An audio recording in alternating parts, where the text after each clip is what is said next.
on TV news. So I finally caught up on, or not fully caught up on The Last of Us.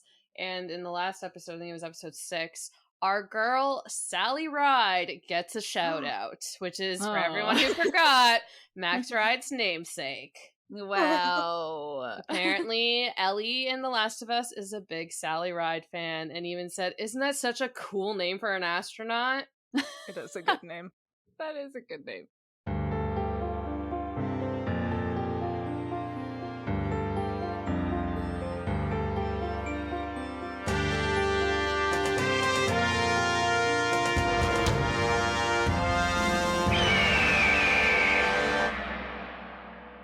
Hello, and welcome to another episode of Midlight Crisis, a real podcast hosted by 3 grown-up biologists revisiting books from our teens, and it's totally cool. I am one of your hosts, Sophie. Don't laugh, I'm on a roll. Sorry, it was really loud. That's really aggressive. Hi, it is me. I am Sophie, and I've been genetically recombined 2% with bird DNA. Uh-huh.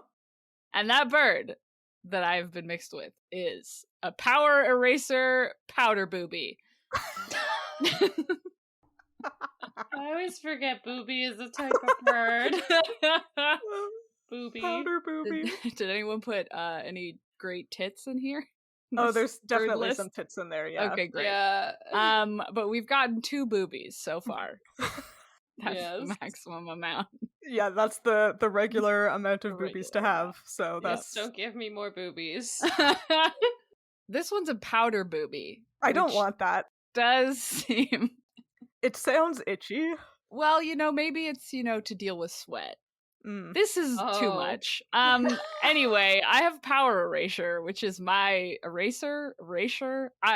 Listen. Wait, I erase your powers. but your noun is your eraser, so your power is just power? No, my noun is powder. Oh! I am a power eraser. Powder booby.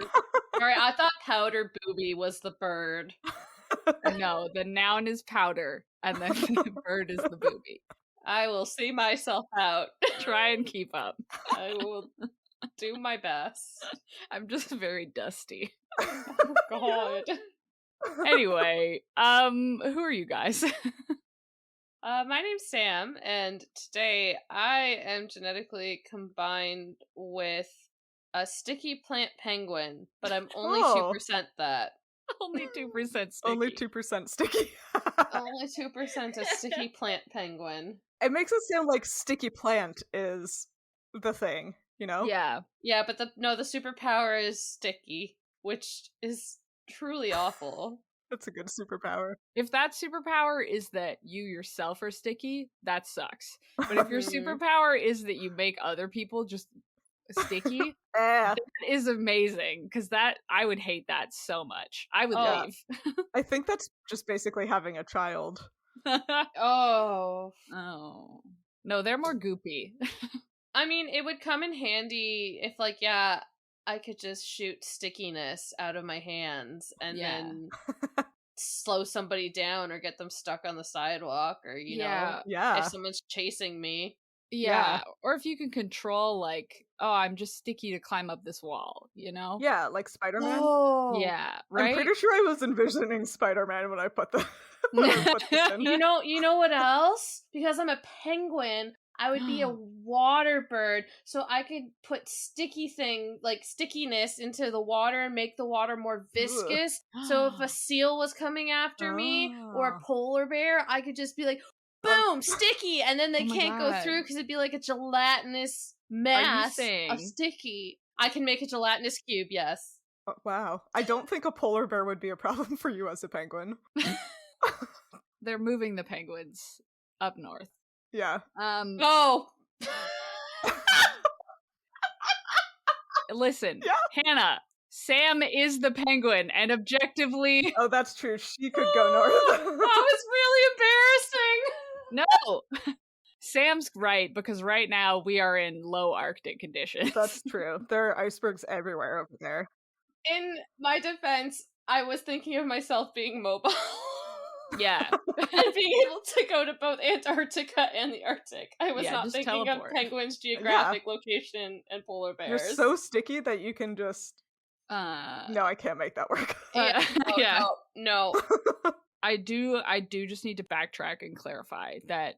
So what you're saying is that the ideal power is to be a jellyfish. No. They make mucus, so stuff can't grab them. Come on. So many things make mucus, Sophie. Yeah, but they can't control their own movements in the water like a penguin. That wasn't part of what you were describing.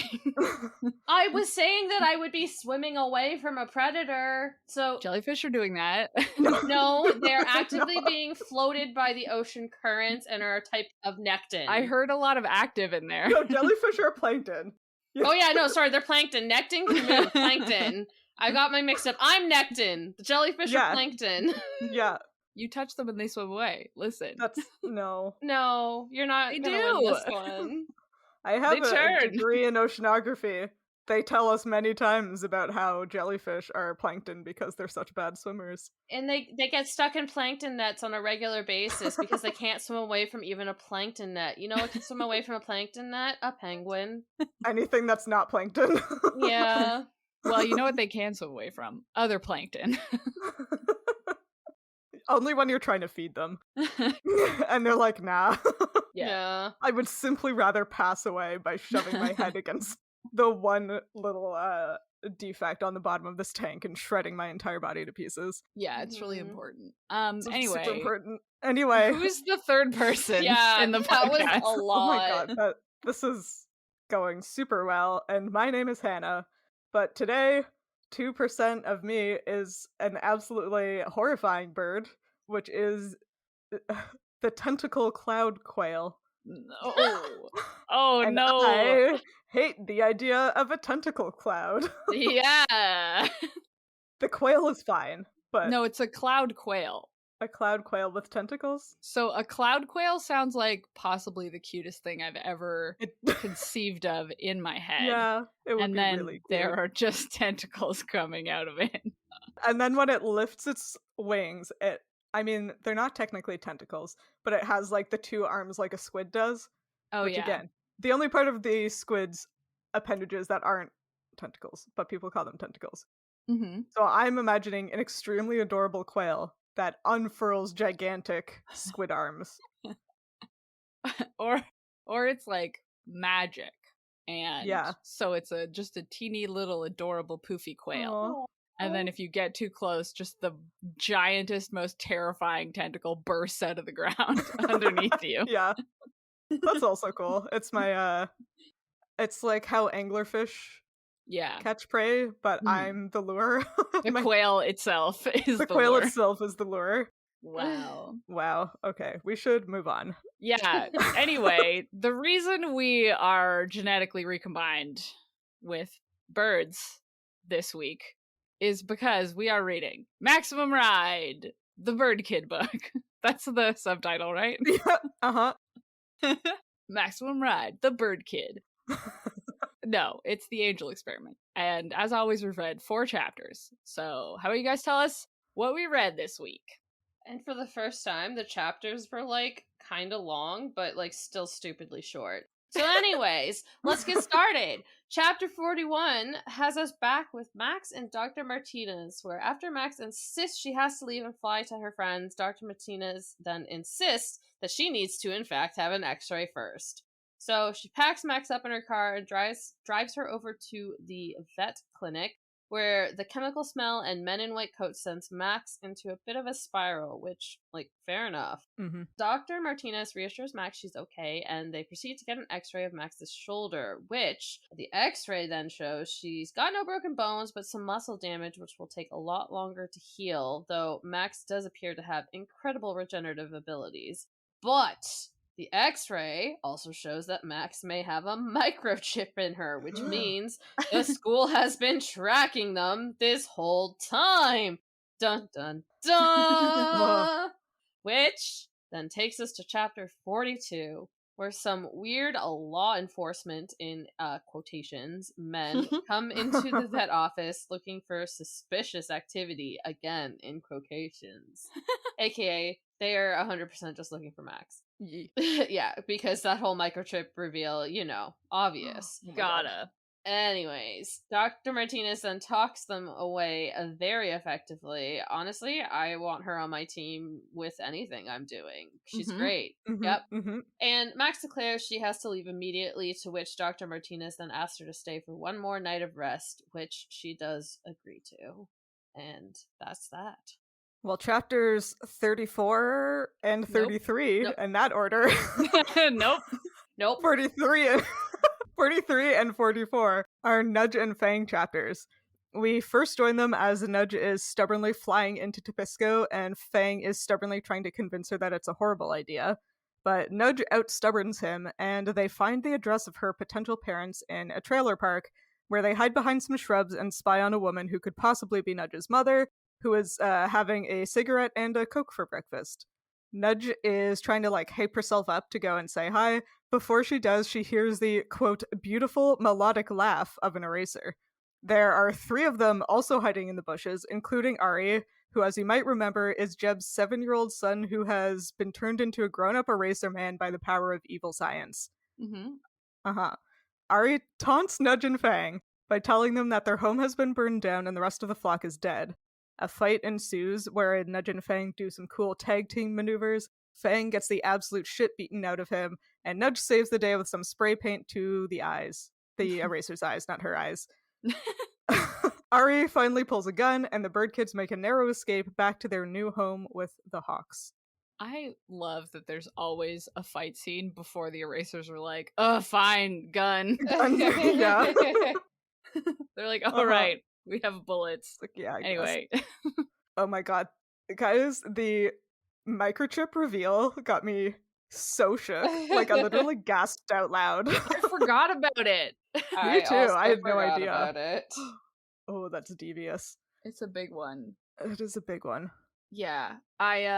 This was the chapter that I was very excited about and why I suggested the book in the first place. Oh, yeah? And because I thought it was more than a page.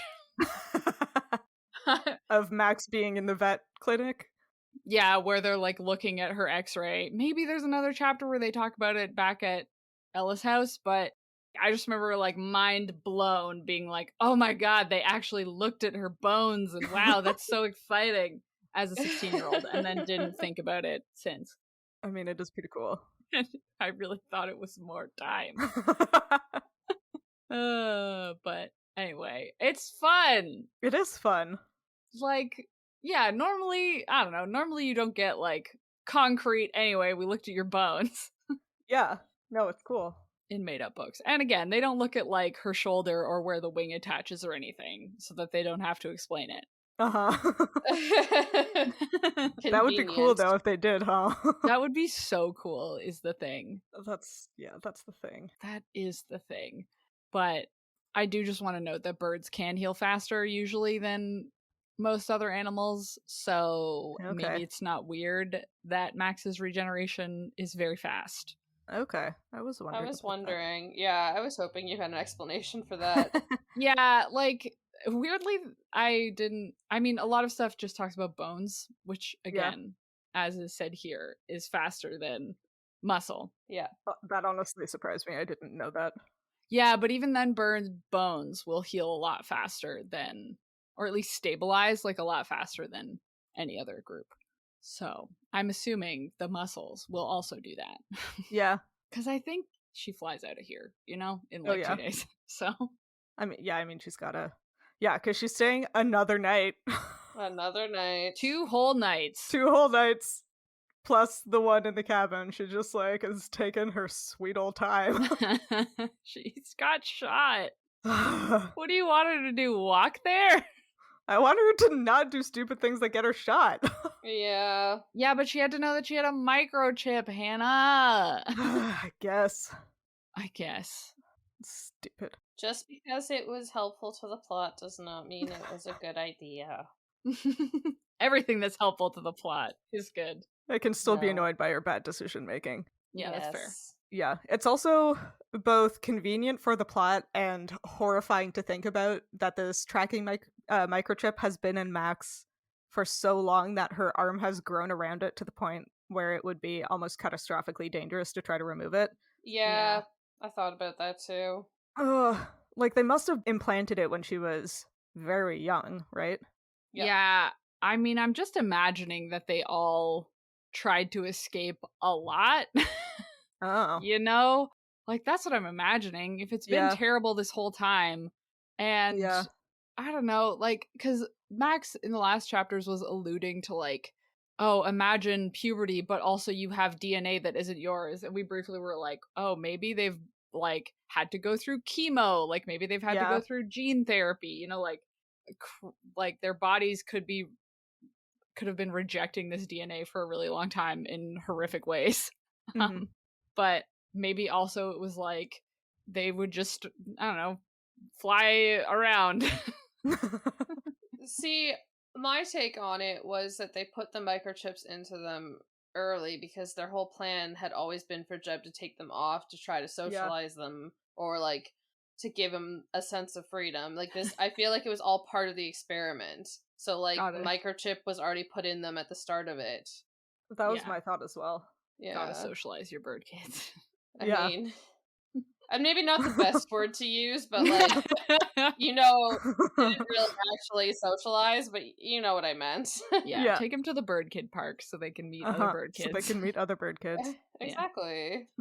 But you got to make sure they've gotten all their vaccinations first, so they don't Of get course. sick So from the important. bird kids. Yes. So important. This key.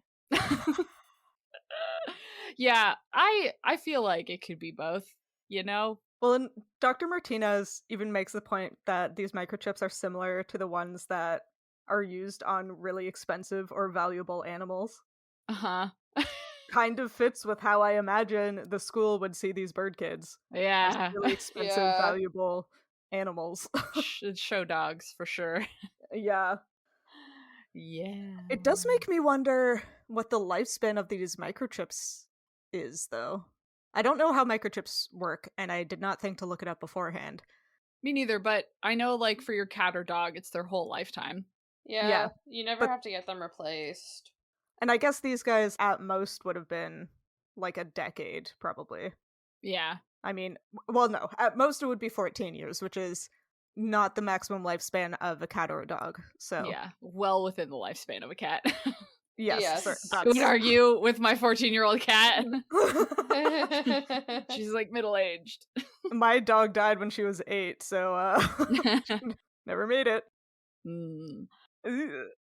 I assume it was just in case they got out, but also, yeah, maybe it was also for whatever that they're trying to use them for.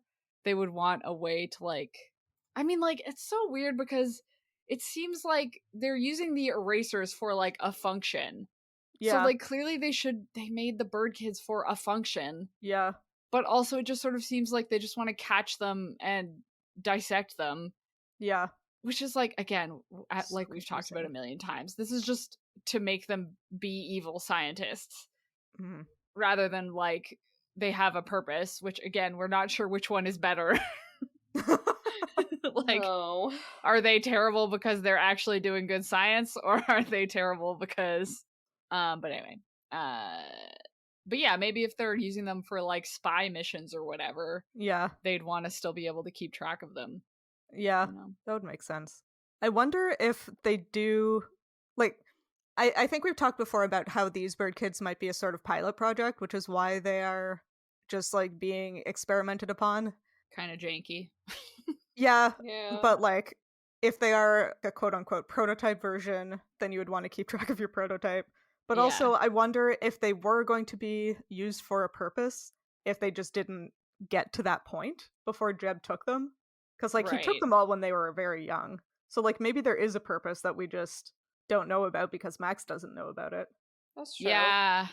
But I assume at this point they're still trying to figure out if they can be controlled, you know? Yeah. Like, I'm assuming the first, whatever, what was it? It's like 4 years that they were out in the Colorado house? Something like that. Out from the school? Anyway, whatever it was like the first, 10 years of Max's life. They were trying to, like, whatever they were trying to accomplish at the school was probably to make sure that they could maintain control of the bird person or train them or whatever. And then that didn't work. So then they sent Jeb out with them into the world to see if, oh, maybe if we pretend that we care about them, that will control them. Yeah. I wonder how they control the erasers, because the erasers are very well trained. Isn't it like brainwashing? Probably. I don't know. Psychological. Then why didn't they do it on the bird kids? Yeah. It must be part of the experiment. Yeah. There is something in these chapters that we talked about. I can't remember if it was in like the episode before this one or the one previous to that, where the erasers had like really compelling voices, and we were like, what the hell is this about? That's a weird choice of words. But apparently it wasn't a weird choice of birds. Of birds. Words. It came up in multiple chapters of the 4 we read this time that the erasers have these really persuasive, like, lyrical voices, and that it would not be the first time that, like, someone was drawn in by the sound of their voice. So it almost sounds like the erasers themselves have some kind of hypnotic power. Maybe the school uses the same thing on them. I don't know. Yeah, maybe. Yeah, like it used it on them, and then once they got control of them, they then also gave it to them. Or they have like a head eraser, the alpha eraser that controls all the other erasers. Oh god, no. A hive mind. Yeah. Like the jellyfish. Yeah. There's the lead eraser that tells them all when to change color. The jellyfish queen. Well, like, so this is later, but erasers are also described as looking like male models. Yeah. And I'm so confused by these erasers. Yeah. Again, I am assuming it's more of the same, because we talked about this in the vampire chapters of just the Twilight time, where like maybe it's a predatory advantage, or in this case, like the school is making them more like compelling, charismatic. They're like, well, they're going to be gorgeous and have beautiful voices. Yeah. Like implying that there's like, it doesn't even have to be magic, but just implying that there's like subtle cues that people trust more. I mean, people do trust more attractive people more. Yeah, I did Google it just to be like, is this a thing? And it was like, yeah, people are more likely to trust people they find attractive. Yeah. Just checks. Yeah. So, yeah. But I feel like, maybe you guys don't know, isn't it part of the big bad wolf sort of trope that they usually have like a very compelling voice? Yep. You're the fairy tale one here, Sophie. Exactly. And so I'm looking for confirmation, but I'm pretty sure it's always like the big horrible monster, but has like a beautiful voice. No, yeah, it is. So I don't have anywhere to go with that, but but it's like a cultural thing then. They're building a creature. Yeah, they're building a creature that like meets that trope. Okay. Interesting. Accurate. I would agree. They also keep calling everybody pigs. Yeah. They're 100% going pigs. with the whole 3 little pigs and big bad wolf thing. Big bad wolf. Yeah. Yep. They'll huff and puff and blow you up with an improvised bomb. Yeah. But then Dr. Martinez is like immune to it. Yeah. Which Max acts like is a wild thing. Yeah. But I assume Max and the other kids are also immune to it? I do too. But also, I mean, the gas man did say in that earlier chapter that they had a voice that would like make you want to do anything or whatever it was. Although I guess that doesn't tell us whether it would make him want to do anything. Right. It could have just been a nebulous kind of you.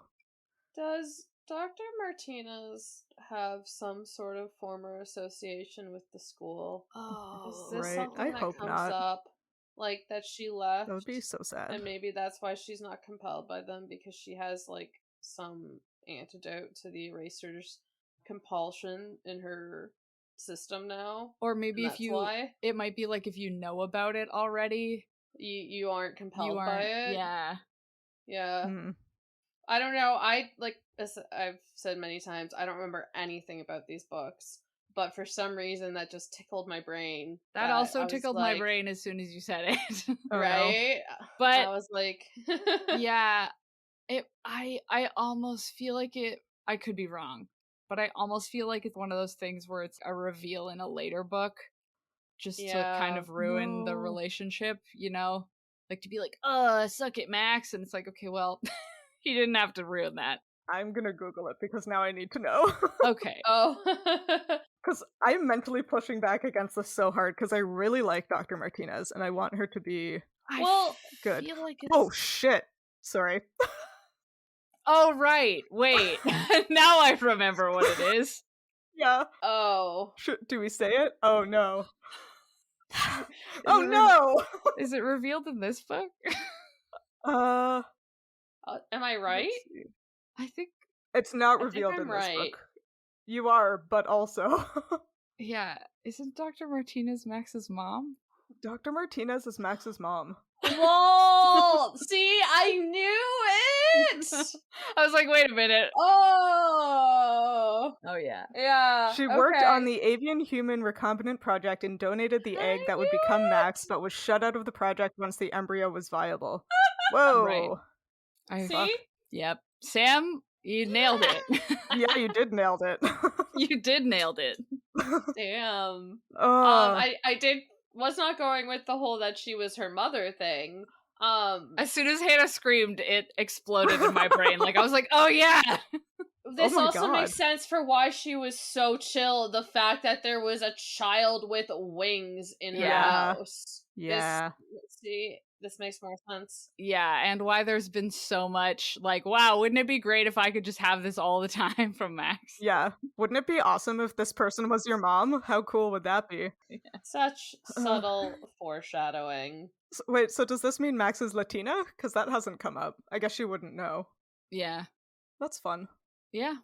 I was picturing Max as just like a generic white girl, so I need to check my biases. I mean, I guess she could still look like a generic white girl. I mean, I think the only description we've gotten is that she has blonde hair. Yeah, isn't she blonde?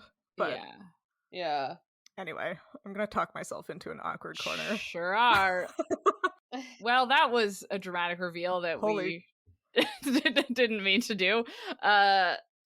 See, my note for this chapter, ironically, is I'm going to write the fanfic where Dr. Martinez adopts all 6 bird kids and they all live happily ever after. Like, I kind of think she isn't shitty still. Well, that's what I'm like.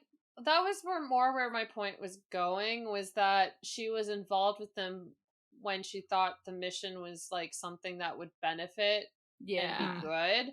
But when she found out it was like as crappy and whatever and terrible torture of kids as it is, she was like, fuck y'all, you're insane, and got out. But she was probably still there long enough to know, like, enough of the initial plans and stuff to know, oh, if these eraser types come and confront me, I know that they're going to try to use their, like, compulsion and attractiveness to get me to do what they want, and so knows how to, like, repel it. Yeah. That was more my thing. It's not that I never was thinking that she was inherently a part of the school in a bad way. It was more, she probably started off in it, realized they were fucked, and then got the fuck out there as fast as she could. I think they did just stop. Like, she was like, actually, I would like to take care of the baby. I think it's something like that, where she was like, oh, and then the kids that are produced will be raised as children and not animals. And then they like kicked her out. I think. So, you know, she's probably not exactly free of blame. I was gonna say, I guess. Yeah. But maybe, wait, did she willingly donate her egg to the avian program? Is that what it was? Sounds like it, yeah. Yeah, okay, so that is kind of problematic. Yeah. Anyway, this is a lot of speculating. It is. Yeah, I'm just like scrolling through the Dr. Martinez maximumride.fandom.com/wiki page now, and this series, I know we've said it before, y'all, this series is wild. Okay, but we're getting back to the chapters that we're currently reading. Yeah. And my other note for this chapter was going to be, wow, the school, Max is only affected by men wearing white coats, so clearly they didn't employ any women. Wow. And then now that's ruined. Yeah. my good joke. So I think she was more affected by people wearing white coats. She does say the man in the coat, though. Yeah, so I assumed it didn't was specify men. Yeah, but there is only a guy wearing a coat. This one that she sees is a man. Yep. That's what I'm saying. Yeah. Yeah. But I'm assuming from it fully, entirely. Uh-huh. I mean, they are shitty evil scientists written by a woman working for a man, so they're probably all male. Well, of course, the mom has to be loving and maternal. Yeah. So unless it's Nudge's mom. Well, we don't know about her. That's true. The last thing I want to say about these two chapters is that the erasers, I'm assuming they're erasers, they come in to like ask Dr. Martinez at the vet clinic if she's seen anything unusual. And she says, unusual like what? A double rainbow? Gasoline for less than $1.50? Sugar-free soda that actually tastes good? And because I'm not American, I was like, how ridiculous is gas for less than $1.50 actually? Even counting for the exchange rate in 2004, that's 53 cents a liter. Yeah. Well, they're using gallons, though. Yeah, I know. That too? I did. Okay. Yeah, $1.50 for a gallon of gas converts to 53 cents per liter. Gas currently, as of when we're recording it today, it was 161 something where I live. Yeah. So that kind of hurt my soul a little bit. Oh, yeah. Well, when I started driving, because I started driving late, and not as late as me. Not as late as you, but late when you live in the middle of nowhere. Mm-hmm. But I always just think about how, because we all lived in Toronto for a while. Yeah. I didn't need to drive when I was in Toronto, so there was just an 8-year period where I wasn't paying attention to gas prices. When I learned to drive, gas was 80 cents. And then I got a car here and was like, oh god. Yeah, I bought my first car during the like midst of the pandemic. So the first time I bought gas, it was like $1.90 or something. Oof. So at least it's only going down currently. Wow. Yep. Oh, I started driving as soon as I immediately could, and gas was 60 cents. What the hell? So accurate. Yeah, it stayed into the $60 to dollar range for a while, and then it just kind of exponentially went up the last few years. Tragic. Yeah. Yeah. Yep. I mean, I guess we deserve to pay for gas if we're gonna go around destroying the environment with our gas cars, but the cities we live in don't offer a ton of alternative. Yeah. And electric cars are not accessible to the average person. Yep. No. Especially when there are no charging stations. Yeah. Yep. And like, I live in an apartment building. Where am I supposed to charge a car? Yeah. Exactly. Anyway, the books we're reading. Let's go to the Nudge and Fag chapters. Yeah. I really thought Nudge talked to her parents. I mean, she still could. Yeah, maybe she comes back. Yeah, maybe they stop by on the way back, because I also feel like I have a memory of Nudge talking to her mom and being, like, heartbroken about it. Yeah. Her mom being, like, kind of shitty about it. I feel like... I don't know if her mom was shitty or if her mom was just, like, extremely impoverished and offered a lot of money for her kid. Like, I feel like I have that as well. And then Nudge was obviously... in my head. What happened is that Nudge is upset that she was literally sold. That sounds right. Yeah, maybe it's since Max is staying over another night. Yeah. Then we'll get another Nudge goes to try and meet her mom. Although that would be wild after escaping erasers there. Yeah, it would be wild. Yeah. I mean, I appreciate these chapters, if nothing else, that they really reinforce that all of them have microchips. Yeah. Yeah. They sure do. Yeah. Yep. Which, like, does... Like, I have been kind of wondering how they keep being able to find them everywhere. Yeah. And now we have an answer, so that's nice. Yeah, I'm interested to see why they left them alone for so long. Mm-hmm. I think it was Jeb. I'm assuming it was Jeb trying to keep everyone off their backs for just a little bit longer to see what they do. Yeah. Yeah, that's my guess too. Yeah, but Yeah, now I need to know more about Jeb's motivations, because what yeah, no more Googling. the hell? Yeah, no more Google. Yeah, I won't look up Jeb. That's a lot. Anyway, yeah, Nudge sees a woman doing, like non-stereotypical mom things and is kind of disappointed that she is not making cookies to put on the windowsill or gardening, Yeah. which, like, I sort of get, but also, like, this lady is just a lady. She's just living her life, you She's know? just doing her best. As somebody who would probably give up a baby for Sell their adoption. child. No, but give a child up for adoption if Yeah. I had one. Yeah, At this time in my life, for sure. yeah. I would just be, drinking Coke for breakfast and playing video games. Yeah. I would not be doing mom stuff. Yeah, no. Unless mom stuff counts as, like, cuddling my cat.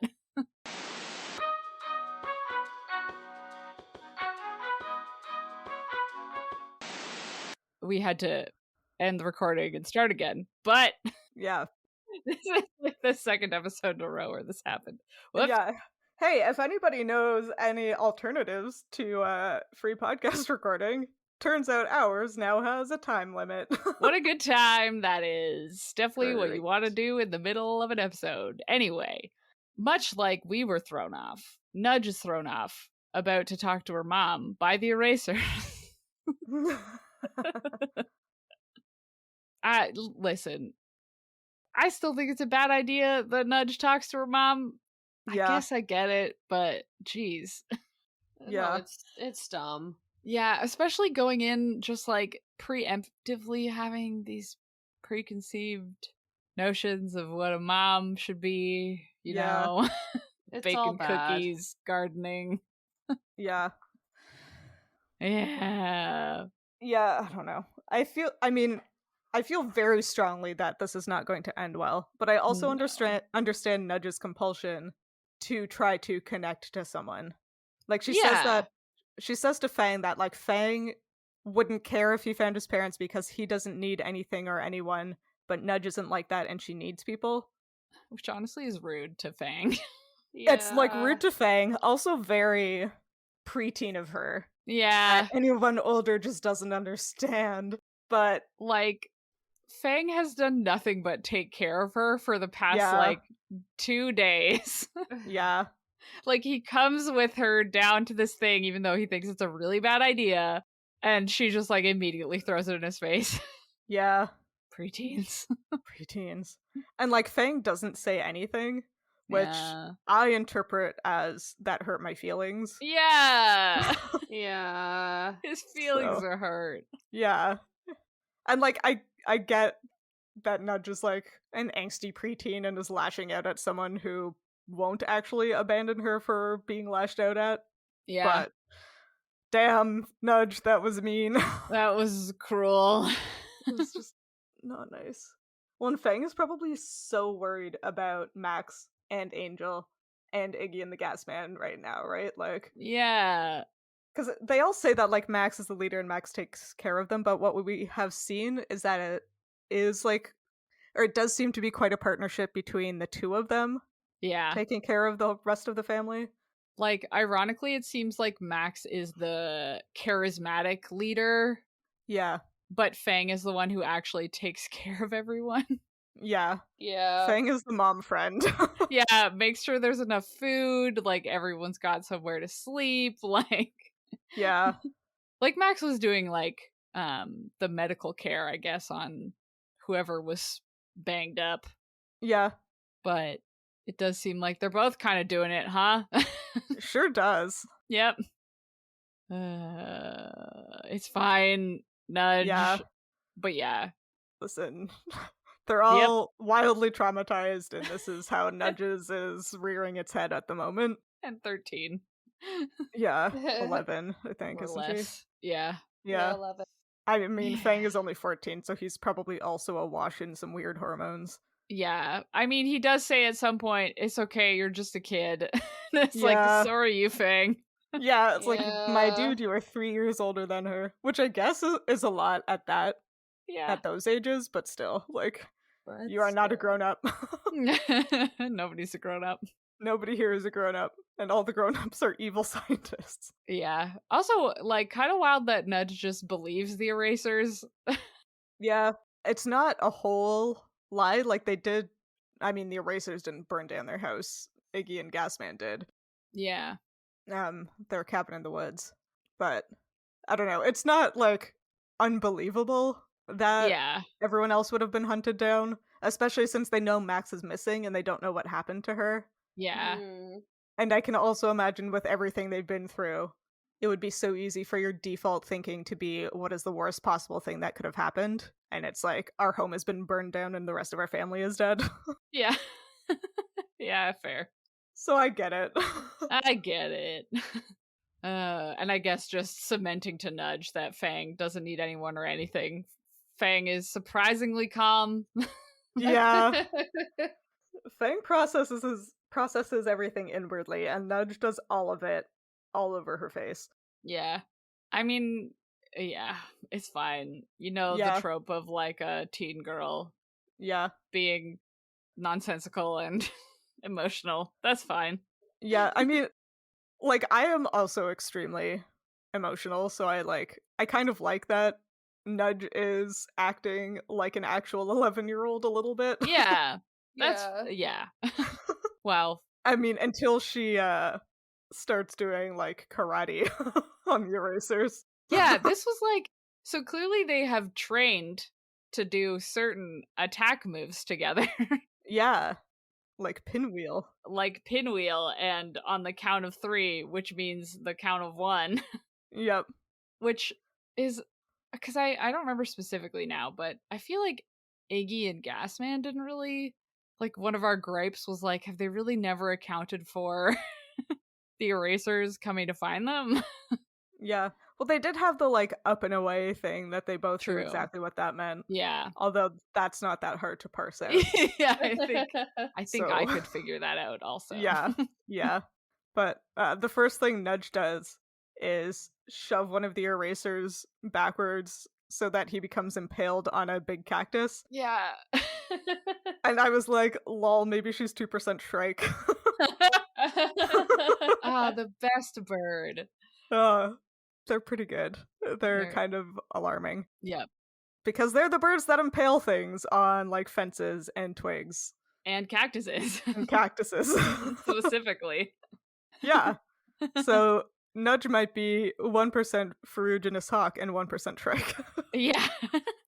Because those two birds are very different colors. I can't remember what a Shrike looks like. They're I like have gray. no idea. Oh, yeah. Maybe Yeah. Fang is a Shrike, and she learned it from Maybe. him. Yeah, that's a great point. Yeah, no, it's a cool fight scene. It is a and cool then fight scene. Fang gets absolutely the shit kicked out of him. Oh my god, yeah. Yeah, And Nudge saves him. yeah. Within Fang's getting the absolute shit beaten out of him, he is described as being hit by Ari as with enough force to snap his ribs, but it's unclear to me if he actually does get his ribs snapped. That's a great point. Because that gets used in books a lot. Yeah. That kind of phrasing. Yeah. But I'm like, wait, so like is Fang grievously injured or is he just like superficially injured? And it is not clear. He does move faster than Nudge has ever seen him a few moments later, but he's also probably quite adrenalized. Yeah. I don't know that he. Well, maybe. It's hard to say. I was about to be like, I don't know that you can fly with muscles specifically attached to your ribs. With broken ribs, but then I was like, well, actually, I don't know. painkiller, like, and what is it? Adrenaline. There we go. Yeah. Yeah.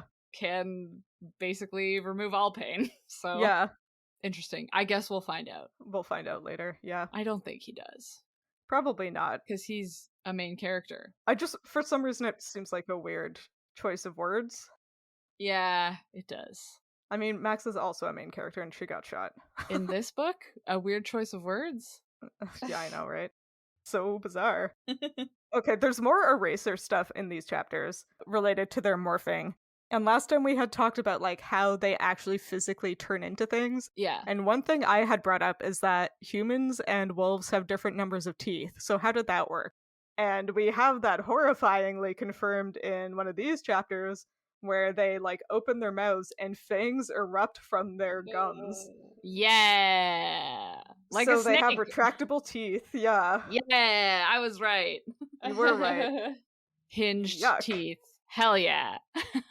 Well, hinged teeth wouldn't erupt from the gums, would they? It almost seems like they're retractable like a cat. A cat's claws, I should say. I was like a cat's teeth? A cat's claws, or Toothless the dragon. Right. One of which is real. Yeah. I mean, I would, because like they go up into like pockets, so they would still look like they came out, but they would like swing down. But I would still think that was erupting if it went fast enough, you know? Yeah, that's fair. Again, it could be a weird word choice. I'm doing the best I can with realistic. Yeah. Unless they're going through like, because Ari, one of those.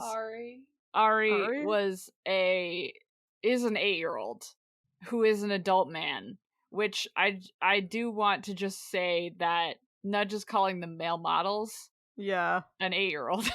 Yeah. But so like maybe the teeth is like their baby teeth. Like they're having their human adult teeth coming through, but it's wolf teeth, you know, whatever that, but it's sped up. Wait, But are they 8 before they transform? I don't know. Human adult teeth displace baby teeth. They don't show up in addition to, unless you're specifically talking about like 12-year molars and wisdom teeth. Right, but what I'm trying to, maybe whatever that process is co-opted to make the dog teeth come out. Because, like, if they're, sorry, the connection I have here is that clearly they have sped up the aging process. Yeah. And one thing that happens during that aging process is, right, your deciduous teeth come out, right? Like, and so, like, maybe there's a very tenuous connection in there somewhere. Sure. Where, I don't know. Yeah. Or they're like sharks and just constantly growing new teeth. And spitting out teeth everywhere every time they turn back into human. Yeah. 2% wolf, 2% shark. Yeah. 2% human growth hormone. 10% man, 10% knife, 10% dad. This is a McElroy joke again. Anyway. Wait, so when the erasers are in human form, are they like still kids? And then when they're okay, that's what I was like. So something one of you said really threw me off. I was like, that was me. Wait, what? Okay, probably. Yeah, he's chronologically a child, but physically an adult. Physically an adult. Yeah, that's what I thought. But I just got really confused right there because I was like, what? Wait, what? Yeah. Are the kids transforming to adults? Anyways. You're just like aware man. You're a child who becomes a full-grown man at the full moon. Well, like still a werewolf because you're still a kid, but you're just transforming it into an adult wolf man. Like, I don't know, guys. Yeah, I'm assuming that these kids have been pumped full of like a ton of hormones that have forced them to go through like early puberty and mature basically extremely quickly. They're all going to get cancer within the next 10 years. Well, I was thinking that maybe it's a case where they got recombined with wolves who at 8 years old are deeply elderly. Adults. Yeah. Oh. And so they're in the middle ground somewhere of human and wolf. Actually. Which now horrifying means that they'll die so young. Yeah. From all but cancer. Yep. That makes sense. I can't imagine that these guys were built for longevity. No, not at all. No. Yikes. Well, birds? Well, I guess depends which bird. Yeah. Could be like an albatross, though. They live for over 80 years. Or a parrot. Or a parrot, which can live for like 100. Falcons and hawks, not so much. Maybe not. Maybe like in captivity. Can they live longer in captivity? Yeah, longer in captivity for sure.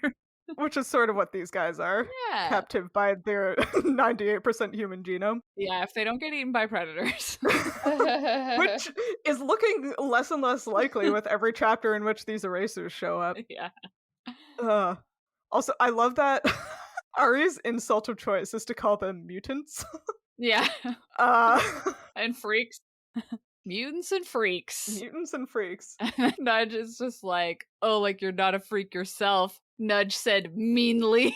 It's like, Meanly. try looking in a mirror, dog boy. He's like, no, I'm a wolf man. That's a sick burn. A sick Nudge burn. Yep. Meanly. Got him. Sorry, what were you saying? I mean, I do feel like Nudge's default voice would be peppy.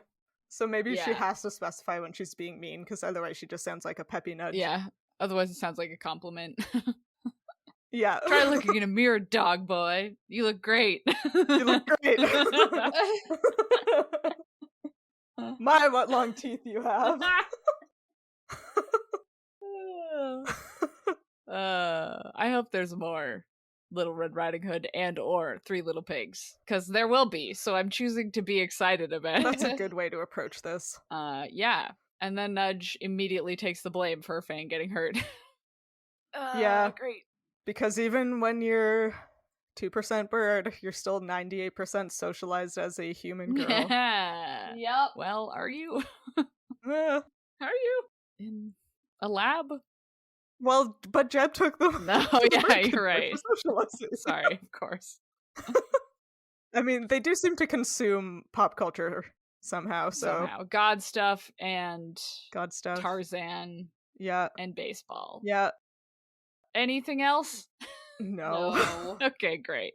Shall we guess what's gonna happen next? Let's. Yes. Okay, I will be reading you the first sentence of the next 4 chapters.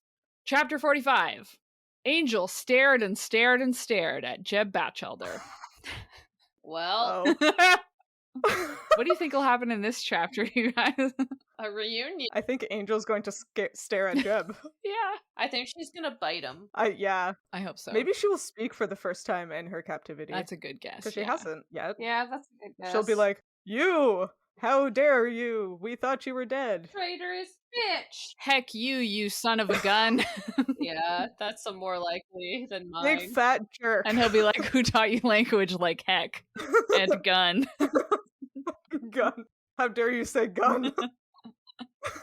I'm gonna shoot you if you say that. Okay, chapter 46. That's it. It's just I. It's just I. Period. Sophie. What? Okay, I'll give you the next yeah, sentence. please. Too. It has to be at least the whole sentence.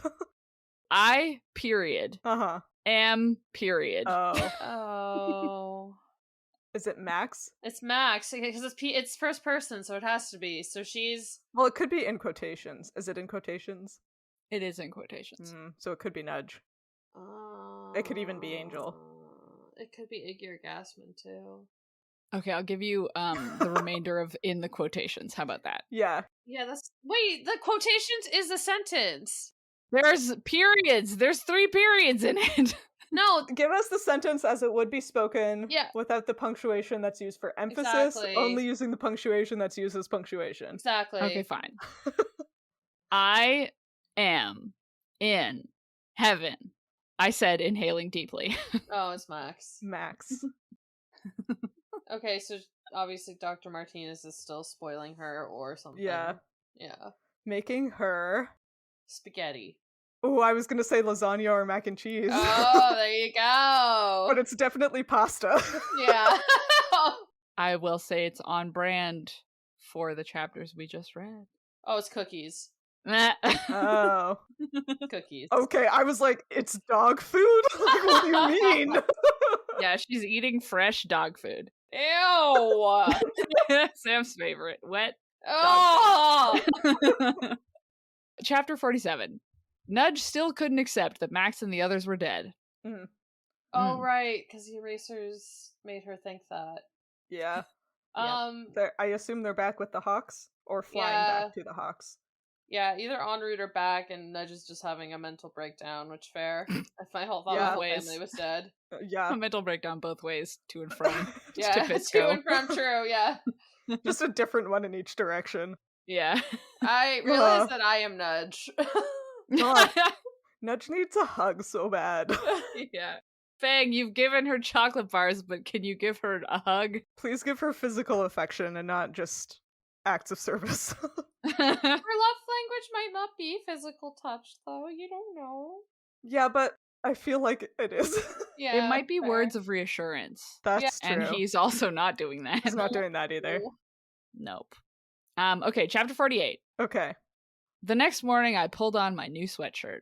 Max. Okay, Max, and she's about to head out, hopefully, and, like, try to find Nudge and Fang, finally. Oh my god.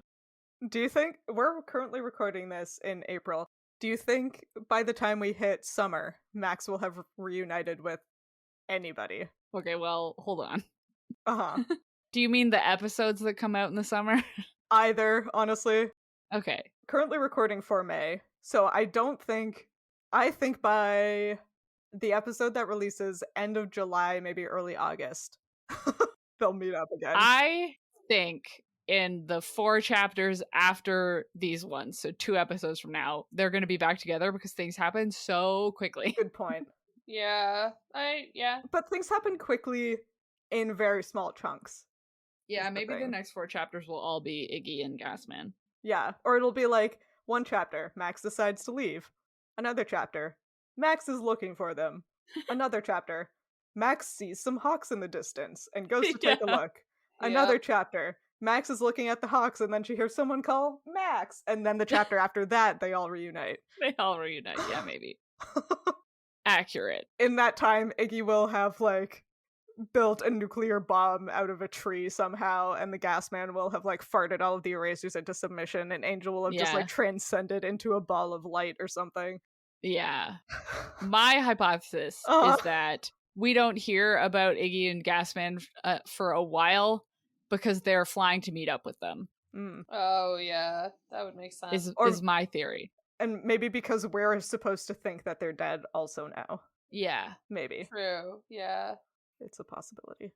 Anyway, who could possibly say? Tune in next time, I guess. Yeah, I guess, right? For this thrilling cliffhanger. Was that all of them? Did we do 4? Yeah. Yeah. Oh. Because it's Oh 40. my god. Wait. I already wait. forgot what one of them... Yeah, it was. That was 4. There were just the one you got mad about with the sentence. Anyway. Yeah, that's the only one I remember. Let's talk about what other things we're reading. I, per usual, have only read one thing, but it was A Psalm for the Wild Build. Ah! It was so good. Isn't I read it so good? all today. Yeah, it's It not very was long at so least. Good. It was so good. It's so good. It's one of my favorite books from last year. It is going to be like maybe my favorite. I did read Legends and Lattes this year. Okay, it's going to be one of my top 2 for sure. Yeah, I liked A Psalm for the Wild Built more than Legends and Lattes personally. I think I did too, but I feel like they're in different categories in my They head. are, yeah. Yeah. One is sci-fi and one is... Yeah, for sure. One was, I feel like Legends and Lattes was just like sillier. Yes. Which is, my vibe. Yeah. Anyway, very good book. I have the second one and I'm going to be reading that next. So Yay. novellas are the best thing ever invented. They're great. They're so manageable. I love novellas. Okay. That's it for me. Yeah, you're reading novellas and I'm still reading a 1,200-page book. Yeah. Different approaches. I'll have everybody know I am 91% of the way through Rhythm of War. Wow. I literally have like 130 pages left. Wow. You're so close. You're so close. I'm so close. By next episode for sure. I'm trying. I leave for Toronto in 3 or 4 days. I'm going to try to finish it tomorrow. Wow. 160 pages is doable on a Sunday. Yeah, I think it is. And it's like, I think I'm going to just go for a walk and finish the audio, like finish it through audio. So Yeah. Smart. I think I'll be done it by tomorrow. Wow. Proud of you, Thrilling. Sam. You're gonna have to read the last page, like in the physical book, though, right? Yeah, and there's like some like index stuff at the back because there's a lot to, obviously, if you're reading a series where 4 books are 1,200 pages each. Yep. There's a lot of other stuff, so there's like a few Yep. things in the back I'll want to read up on. But yeah, I'm almost done. We're almost there, guys. Proud of you. Thank you. Besides that, I'm still reading A Marvelous Light, which is our April book club book. I said that wrong, but that's okay. We're going to keep going. And I haven't really made much progress on that because I've been trying to finish with it before. And through work, I don't sit a microscope anymore, so I don't listen to a lot of audiobooks anymore, but sometimes I find a good nonfiction helps me focus, weirdly enough, through like data analysis or I don't know. Anyways, but I listened to Gathering Moss, A Natural and Cultural History of Mosses by Robin Wall Kimmerer. I might have said that wrong, but I do apologize. And it's just about moss. Wow. I want to read that one. Yeah, I'm surprised you haven't. Yeah, it's been on my list for a little while. Okay. For those unfamiliar, she is also the author of Braiding Sweetgrass, which is her more popular book, I think. And this is just another one, and it's just about moss.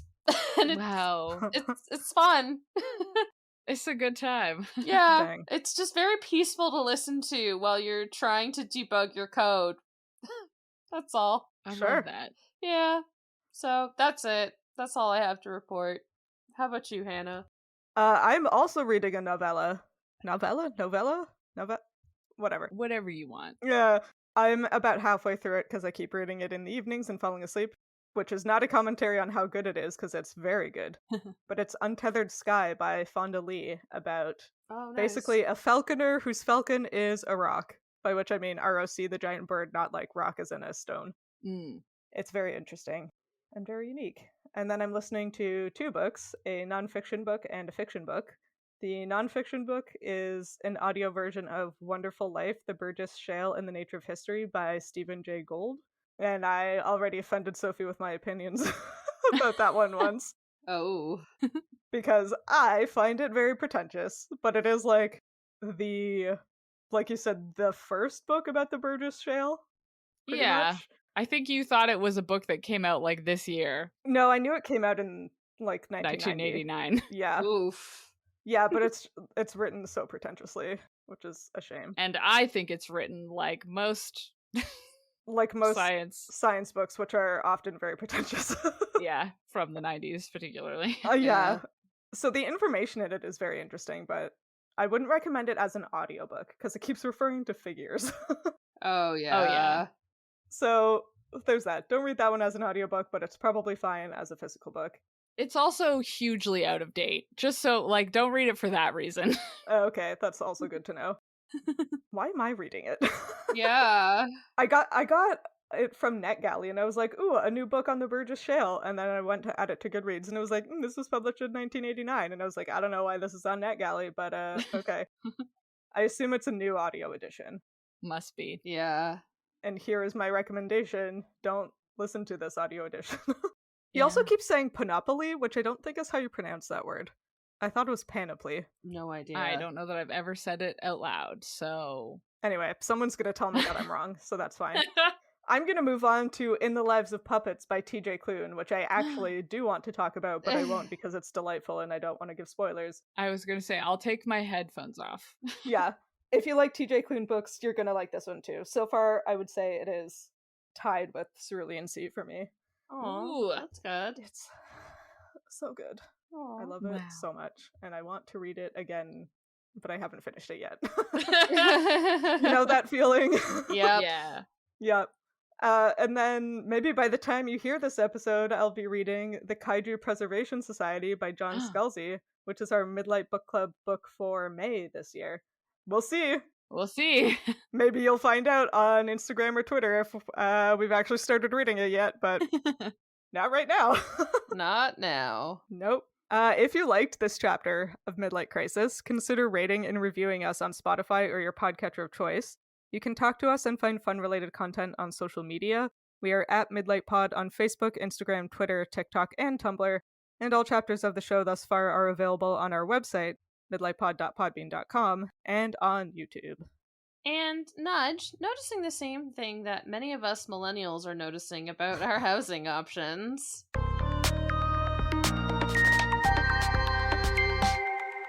No white picket fences anywhere. A fence in this economy? In this economy? A house in this economy? In the year of our bird law, A house? 2023? I can't even afford a fence.